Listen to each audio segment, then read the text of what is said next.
हिंदुस्तान का एक अति प्राचीन शहर आगरा। इस शहर के इतिहास को देखा जाए तो इसका जिक्र महाभारत के जमाने में भी आया है। मथुरा नगर के पास उन दिनों अग्रवन के नाम का जंगल होता था। बस उसी के नाम पर आगे चलकर आगरा शहर बस गया। कहते हैं कि सन 1475 ईस्वी में आगरा की खोज बादल सिंह नामक एक शख्स ने की थी और बाद में सिकंदर लोदी ने उसी जगह को अपनी राजधानी बनाया। उसके बाद बाबर ने सिकंदर लोदी को हराकर आगरा पर कब्जा कर लिया और इसे एक मुकम्मल शक्ल दी। इसके बाद मुगलों ने इसी शहर से हिंदुस्तान पर राज किया। मुगल काल के दौरान ही इस शहर में आगरा का लाल किला, सीकरी का बुलंद दरवाजा, सिकंदरा का मकबरा और ताजमहल जैसी इमारतों का निर्माण कराया, जिन्होंने अपने स्थापत्य के बल पर दुनिया भर में धाक कायम की। जितनी अहमियत आगरा शहर की ऐतिहासिक और स्थापत्य कला दृष्टि से है, उतना ही महत्ववान ये शहर शिक्षा दीक्षा के लिए भी रहा। वैसे तो आज इस शहर में अनेक शिक्षण संस्थाएं हैं, परंतु जो मुकाम शिक्षा के क्षेत्र में आगरा कॉलेज ने हासिल किया, जो गौरवशाली इतिहास इस संस्था का रहा, वो अन्य किसी संस्था का नहीं। आगरा कॉलेज का इतिहास लगभग 200 साल पुराना है। ब्रिटिश सत्ता के अपनी जड़ें जमा लेने के बाद अपने निहित हितों, धार्मिक प्रचार और ज्ञान प्रसार का गौरव हासिल करने की चाहत में ब्रिटिशों ने नई तरह की शिक्षा की नींव हिंदुस्तान में रखी। ब्रितानी शासन से पहले हिंदुस्तान में शिक्षा का दायरा बहुत सीमित समुदाय तक फैला था और शिक्षा का स्वरूप पारंपरिक था। कुछ गिनी चुनी धार्मिक संस्थाओं और राजकीय संरक्षण गुरुकुलों में शिक्षा दीक्षा का संचालन किया जाता था। राजे रजवाड़े शिक्षा के लिए आर्थिक मदद किया करते थे। सन 1796 में ग्वालियर के राजा दौलत राव सिंधिया ने आगरा अलीगढ़ क्षेत्र में शिक्षा के प्रसार के लिए बिहार के रहने वाले पंडित गंगाधर शास्त्री को आगरा, चौमुहा और इगलास की 3 जागीरें दी थीं। सन 1813 में पंडित जी के निधन के बाद इन जागीरों के उत्तराधिकार को लेकर उनके वारिसों में विवाद खड़ा हो गया। मामला जब अलीगढ़ कलेक्टर के पास पहुंचा तो कंपनी सरकार के नुमाइंदे कलेक्टर ने निर्णय दिया कि जागीरें आम जनता की भलाई के लिए पंडित गंगाधर को दी गई थीं, इसलिए इनसे होने वाली कमाई का 1/4 पंडित गंगाधर के वारिसों को और 3/4 जनता की भलाई के काम में लगाया जाएगा। सन 1822 में बरतानवी सरकार ने नीतिगत रूप में हिंदुस्तान में कॉलेज खोले जाने की जरूरत को स्वीकार किया और इसी क्रम में सन 1823 में आगरा में आगरा कॉलेज नाम से इस शैक्षणिक संस्था की स्थापना की। आधुनिक शिक्षा के प्राचीनतम संस्थानों में से एक आगरा कॉलेज के संचालन के लिए उन जागीरों से मिलने वाली आय, भरतपुर और ग्वालियर की रियासतों से मिलने वाली सहायता और शेष अनुदान सरकार द्वारा दिया जाने लगा और संचालन का उत्तरदायित्व public interest committee fort William Calcutta का रहा। सन 1823 में आगरा के तत्कालीन इंजीनियर जेटी बायलू को आगरा कॉलेज की इमारत बनाने का काम सौंपा गया, जो सन 1829 में जाकर पूरा हुआ। उस समय इसके निर्माण पर 42,501 रुपए 15 आना और 5 पैसे का खर्चा आया था। शुरुआत से ही ये कॉलेज इस क्षेत्र के लोगों की शैक्षणिक आकांक्षाओं का केंद्र बन गया। सन 1826 में 117 विद्यार्थी थे, वहीं सन 1828 में 210 हो गए थे। आगरा कॉलेज के शुरुआत में ही ये प्रस्तावित कर दिया गया था कि वहां किसी धर्म विशेष की शिक्षा न देकर सभी धर्म के छात्रों को समान रूप से शिक्षित किया जाएगा। इसी नीति पर यहाँ संस्कृत, फारसी, उर्दू, हिंदी और अंग्रेजी की पढ़ाई एक साथ आरंभ की गई। सन 1827 में तत्कालीन ज्वलंत विषयों भूगोल, खगोल, ज्योतिष और गणित की पढ़ाई आरंभ की गई। इस संस्था का पहला प्रिंसिपल होने का श्रेय आर.डी. डंकन को और पहला हेडमास्टर होने का श्रेय के. विलियम को प्राप्त हुआ।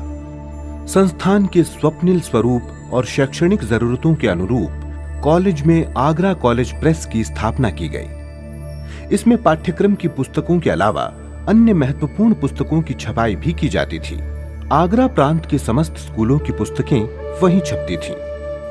एक बड़ा पुस्तकालय मुख्य भवन के बीचों बीच स्थापित किया गया था, जिसे देश विदेश की पुस्तकों से समृद्ध किया गया था।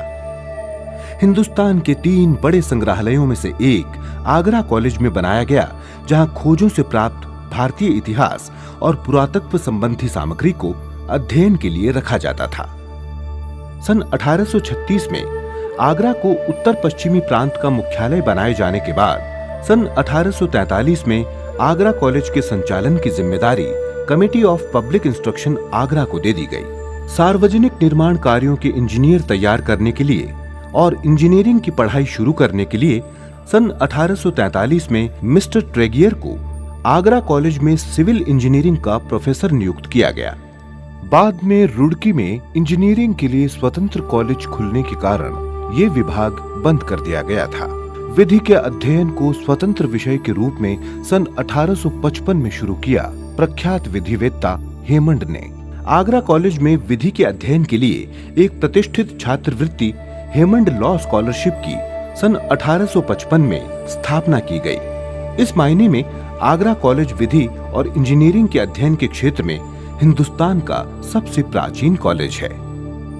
सन 1857 की क्रांति के समय क्रांतिकारियों ने आगरा कॉलेज को आग के हवाले कर दिया था। उसमें आगरा कॉलेज की मुख्य इमारत के सभी 12 कमरे, प्रेस और पुस्तकालय जल गए थे। अधिकतर प्रोफेसर सैन्य उत्तरदायित्वों को पूरा करने चले गए और शेष शहर छोड़कर चले गए थे।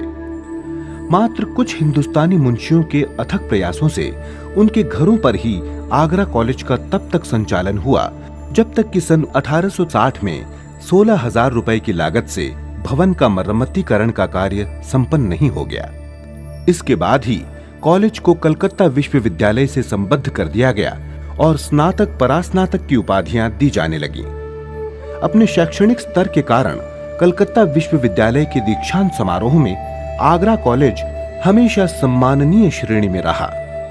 आगरा कॉलेज को संपूर्ण आगरा प्रांत की स्कूल व्यवस्था में महत्वपूर्ण भूमिका निभाने का गौरव हासिल है।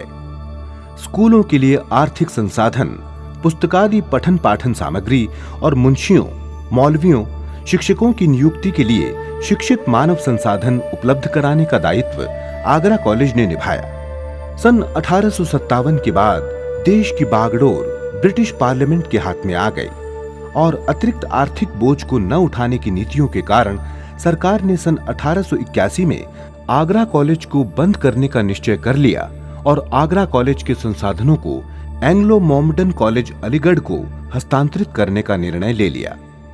परंतु उस समय के राजघरानों और कुछ स्थानीय लोगों के प्रयासों से वो प्रक्रिया रुक गई। सन 1883 में इस संस्था को ग्रांट इन एड संस्था के रूप में बदलते हुए एक प्रभावी प्रबंधन के संचालन में रख दिया और इसका नाम गवर्नमेंट कॉलेज आगरा से बदलकर आगरा कॉलेज आगरा कर दिया गया। इस रूप में ये संस्थान तमाम ऊंचाइयों को छूने लगा। इसकी छवि विज्ञान के अध्ययन की प्रमुख संस्था की बन गई। अनुसंधान के क्षेत्र में ये अंतर्राष्ट्रीय स्तर की संस्था बन गया। उस समय यहाँ के प्रिंसिपल थे ए थॉमसन, उसके पश्चात टी.सी. जोन्स, एफ.जे. फिल्डॉन एवं एच. करोल जैसे प्राचार्यों की देखरेख में ये कॉलेज प्रगति के पथ पर अग्रसर होता रहा। सन 1924 में गौरवमय 100 वर्ष पूरा करने के उपलक्ष्य में कॉलेज को 3 भव्य भवनों का तोहफा मिला।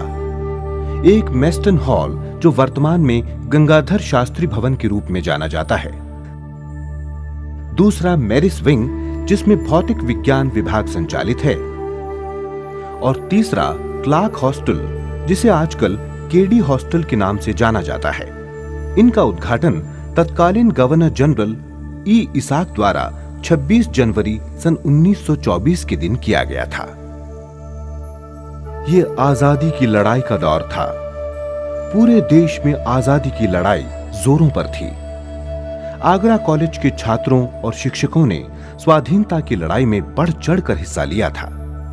कॉलेज के छात्रावास क्रांतिकारी गतिविधियों और क्रांतिकारियों के आश्रय स्थल बन गए थे। इनमें से कई लोग गांधीवादी विचारधारा के समर्थक भी थे। आगरा कॉलेज ने उत्तर भारत में स्वाधीनता की लड़ाई के लिए तमाम सिपाही पैदा किए। 15 अगस्त सन 1947 को मिली आजादी के समय इस कॉलेज के प्राचार्य थे जाने माने वनस्पति वैज्ञानिक केसी मेहता।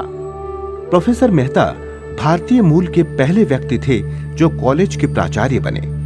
इनके बाद कॉलेज को doctor N.K. Sethi, doctor H.N. Sinha, doctor N. Ray, doctor Shaligram Sinha, doctor S.N. Srivastava, doctor R.P. Verma, doctor Mukhtar Singh एवं डॉक्टर राजकुमारी जैसे शिक्षाविदों के प्राचार्य बनने का गौरव मिला, जिनके नेतृत्व में कॉलेज दिन प्रतिदिन तरक्की करता चला गया।